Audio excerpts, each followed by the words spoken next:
invite Paul up again to speak and give us his message on Stoicism. As you may have heard from his wife Joy, Paul has been a member of this church for 10 years. So, Maybe more. Maybe more. Thank you. Yeah, thank you very much, Peter. Today I'm going to share my reflections on Stoicism. It's a philosophical approach to life, and one that I think can be of some value. I begin by asking a simple question. Why are we here on Sunday? What brings us to this place? Some of you frequently, some not, some who have maybe come just the first time today. I think there's probably many reasons. Some come for community. Others come because we have sort of a more rational view of things in the Unitarian Universalist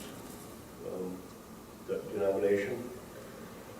My personal belief is that many come here to improve themselves, make themselves better persons. We are many types of persons here. One common thread is a lower interest in deistic or God-centered views of the universe. Many, myself included, are atheists. We do not center our existence on that of a deity.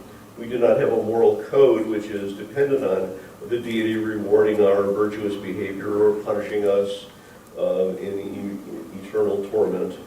Many who don't believe in hell. The question of what happens after our death is not of much interest to many UUs. For me, after my death, my thought is that some med student will be removing my liver and making rude comments. What do UUs have for ethical guidance? We have 7 principles. These are kind of a bare bones approach to a moral code. They offer a view of how we treat each other, how we govern ourselves, how we look at the world. But this is not really a moral code. It's kind of an outline of general principles, not a day-to-day work on how to deal with situations. How should we react in situations? How should we deal with our emotions? How should we treat other people? What does it mean to be a good person? And in fact, is it even important to be a good person? These are all ethical questions, which our 7 principles offer some, but not very much in the way of guidance, for me anyway. So I've become interested in Stoicism and have been reading on it quite a bit of late. This approach to managing your life and the relationships you have to others has been around literally for thousands of years. It offers a general way to think about problems and a core set of values. Today I will talk about some of the core ideas of Stoicism and about the 4 main virtues. Some of you may be familiar with Stoicism, but I hope I can bring some new light to the topic. Stoicism is what you would call a philosophy, the Stoic philosophy. And philosophy, the word philosophy means a friend of wisdom. Stoic philosophy is a way of thinking about emotions, events, and occurrences. It's also a philosophy which emphasizes living in the world. It is a practical approach to things, not one grounded in books or in metaphysics, ideas about ideas. The Stoic philosopher is equipped with tools and techniques for everyday problems, which allow the Stoic to address these problems. It isn't a deity-centered approach. Many of the Stoic writings do talk about Zeus or God or nature or fate, but these are more about, sort of the general run-of-the-mill events, sort of like what Jefferson talked about nature and nature's God in the Declaration of Independence.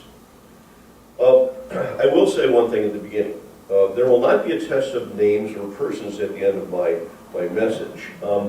Although Stoic thinking has been around for 2,400 years and thousands of documents have been written about it, I'm not going to review the history of the ideas. I will merely sketch out several of the key ideas, and in the weekly blast that comes out, I will put some books titles of books that I think you might find to be of some use.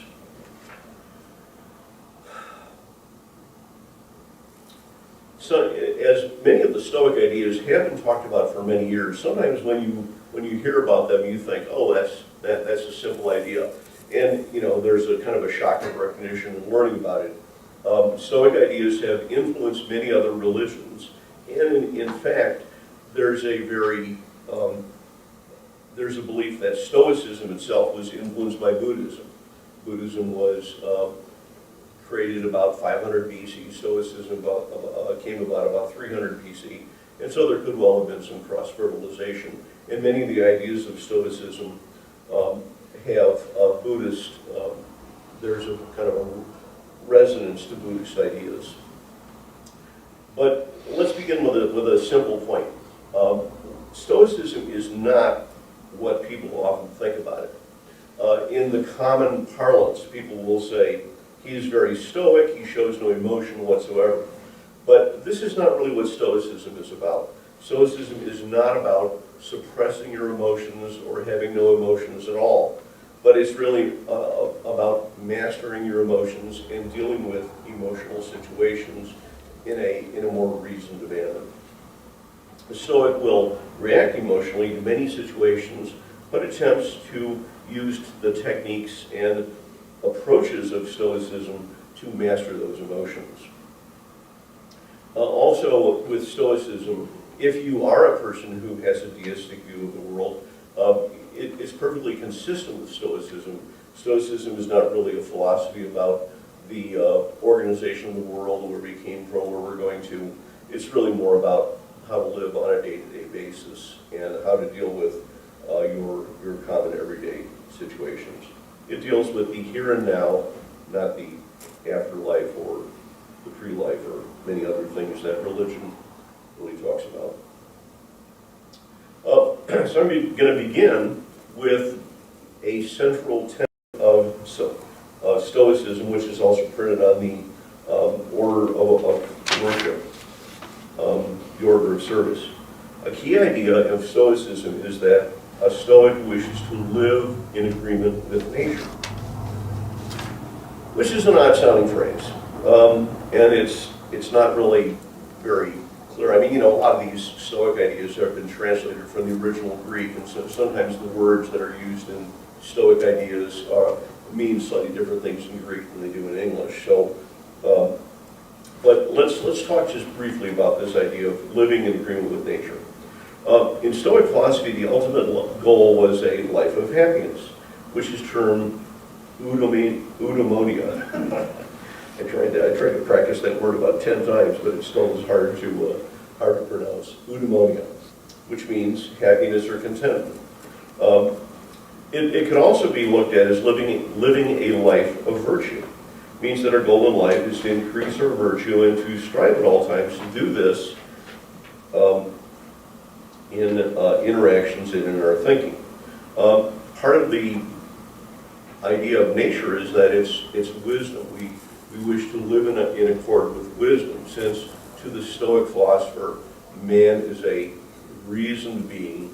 So to increase our ability to live in agreement with nature, we are living in agreement with ideas of reason and thought. So living in agreement with nature is a key Stoic term that you'll often see. Now, the first of the key of the sub-ideas, I guess you'd say, to increase reason and wisdom, we must determine what is in our power to affect and what is beyond our control. This is an important idea. For a Stoic, we must try to change and improve matters that we can affect and not be concerned about matters that we cannot. An everyday Stoic moment that many of us experienced on the way here is driving in an automobile. As we drive our car, we try to do so in a skillful manner. We don't avoid obstacles, occasionally use our turn signal, although that is sometimes a matter of habit. We stop at where we should be stopping. We turn the car carefully around obstacles. But that's the part of driving which is in our control. The part that's not in our control is the other people on the road. We don't have any control over them. That person in the red sedan does not seem to have gotten the message of driving carefully. We control our car, they control their car, and we really have no ability to influence them, save that we all agree that we have licenses and things like that.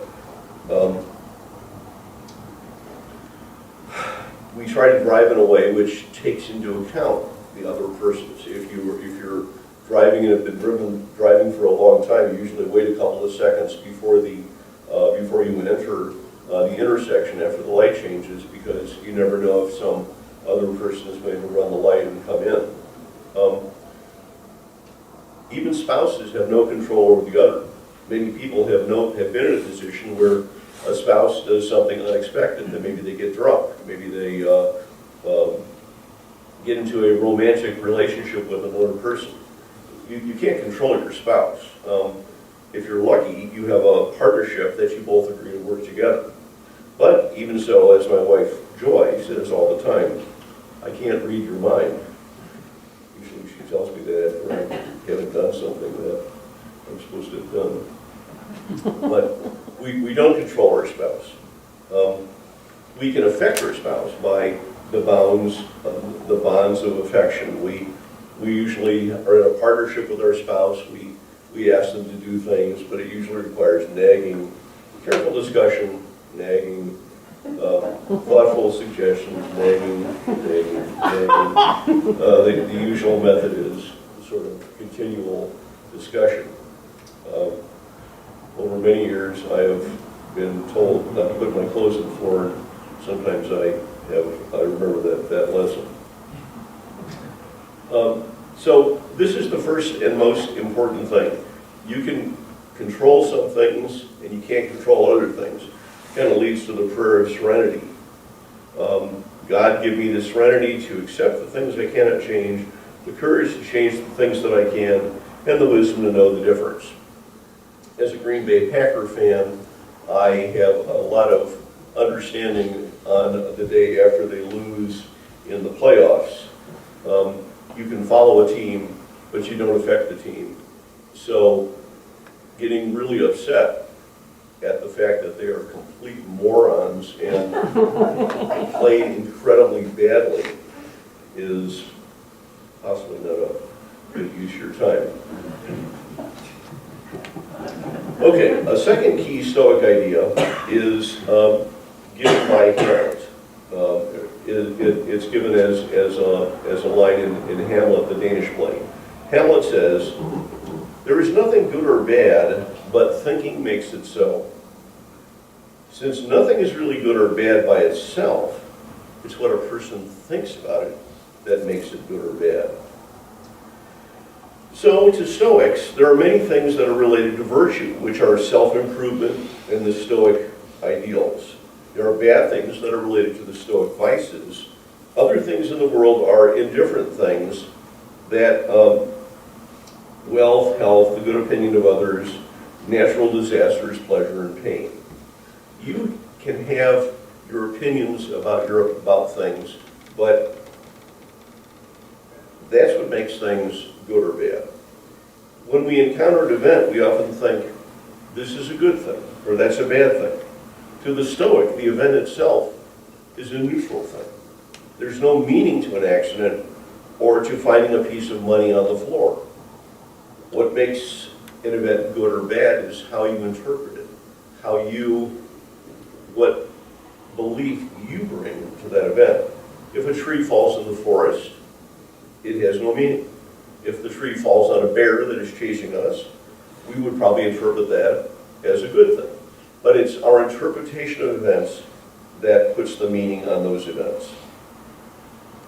Sometimes in Stoicism there's a term called the view from above. To gain happiness and contentment, it's good to get a view from above where you have fewer opinions about things, where your thinking about things does not affect you quite as much.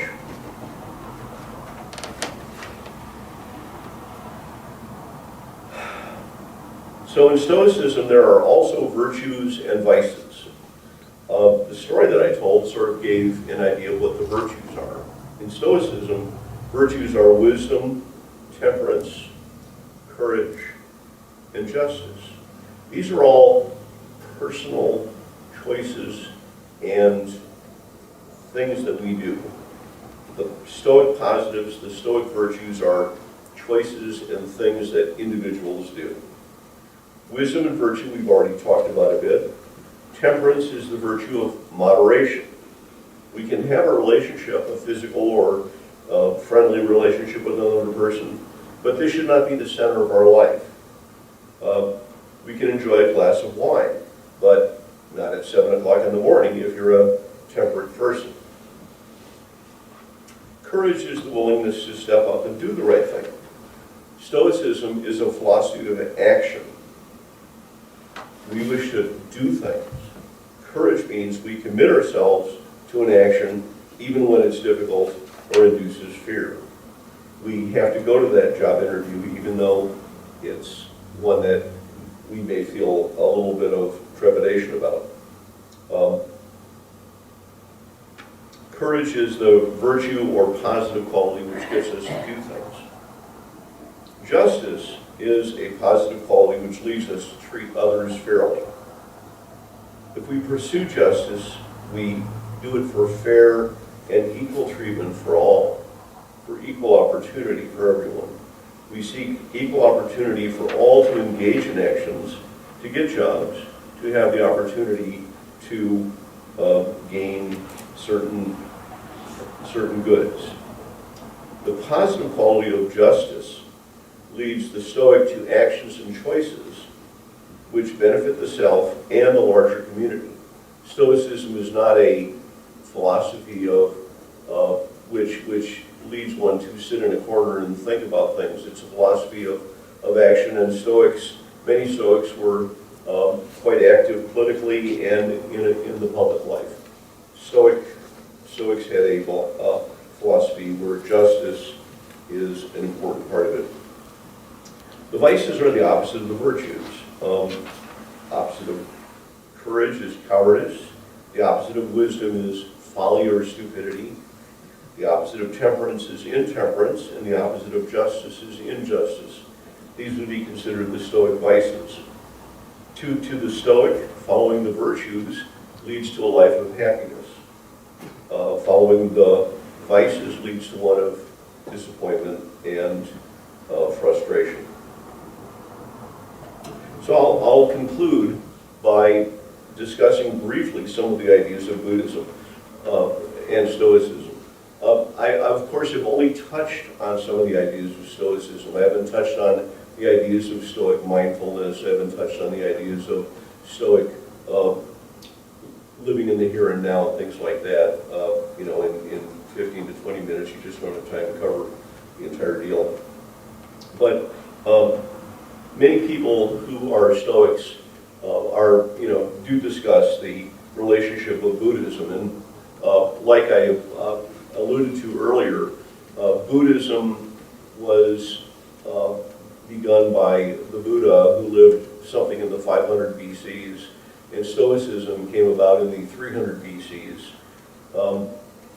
There was a relationship between India and Greece, as Alexander the Great had conquered had conquered most of the Middle East and had gotten as far as India in the 400 BCs, and so there could well have been a conduit between the two, and many people who were Buddhists could well have influenced the Greeks. There were many Greek schools of philosophy, of which Stoicism is one, and they could well have been influenced by Buddhism. The difference that I see between Buddhism and Stoicism is that in Buddhism, the key idea is that if you follow the Eightfold Way of the Buddha, you will reduce suffering. So the idea is to reduce suffering by reducing your desire for things and other components of Buddhism. In Stoicism, the key idea is to to live a life of eudaimonia or of happiness. So I look at them as having a slightly different orientation. In Stoicism, people do discuss the reduction of suffering, but I think the more important component of it is this positive notion of living a life of happiness. So these are some of the basic ideas of Stoicism. 15 minutes, you don't have much time to discuss things, so I tried to limit it to just a few ideas. In the upcoming weekly blast, I will put a list of some materials that I've read, which you might find to be of some value. I generally recommend that people read modern authors about Stoicism, not the ancient authors to begin with.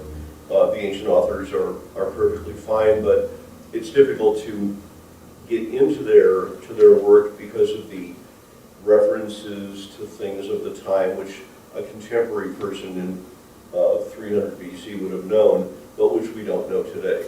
So reading these things and seeing all these allusions to things is confusing. In the last 20 to 30 years, Stoicism has had a great resurgence, and there are many people who have written fine and easily accessible works on Stoicism, which make it possible for a contemporary person to begin to understand some of the ideas. After that, reading the traditional sources would be of some use.